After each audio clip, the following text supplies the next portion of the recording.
welcome to the deep dive. So you were curious about getting a feel for the real Maharashtra, beyond the usual tourist hubs. Right, and that curiosity sparked this look into what makes the state tick. Exactly. We've sifted through some interesting material looking at its diversity. Our mission today, pretty simple. Figure out why people call Maharashtra mini India. And maybe pinpoint some experiences that fit that desire for something authentic, maybe a bit slower paced. That's the plan. Finding those cultural moments. Okay, so first off, the diversity is really striking. It's not just one landscape. Right. You've got the coast, obviously, but then hill stations, ancient sites, big cities, even distinct tribal areas. So much more than just Mumbai then. Oh, definitely. Mumbai is the, let's say, the face, but the material suggests the soul is perhaps deeper inland. Interesting. So venturing away from the coast is key. Seems like it. You get these incredibly lush areas, old temples, imposing forts, and just a different rhythm, a slower pace. And that slower pace connects back to wanting, room to breathe. Precisely. The sources mention places like Wari and Bhandardara, Okay. places where life isn't rushed.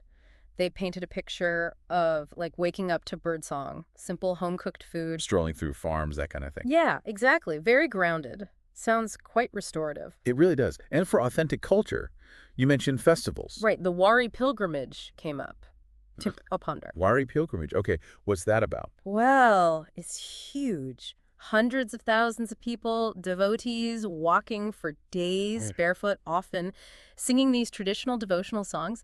They're called abhangas. Wow, that sounds intense. It's described as incredibly powerful emotionally and spiritually, and definitely not a commercial tourist event. That fits the brief. Yeah. And this tradition, it's woven into daily life. Very much so. You see it in different ways across the state. Think about farmers in Vidarbha.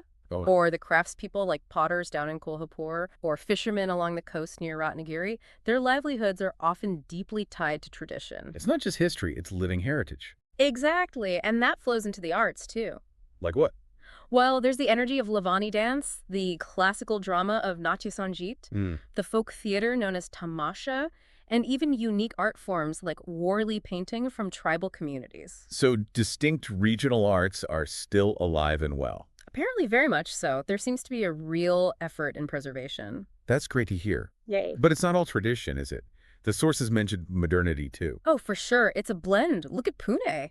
It's a big tech hub now, right? Really? With like trendy cafes and a modern vibe. Right, the contrast? And then, quite unexpectedly, Nashik is emerging as a major wine region. Wait, wine in Maharashtra? Yeah. Places like Sula, York, wineries set against the Sahyadri Mountains. Okay, that I didn't expect.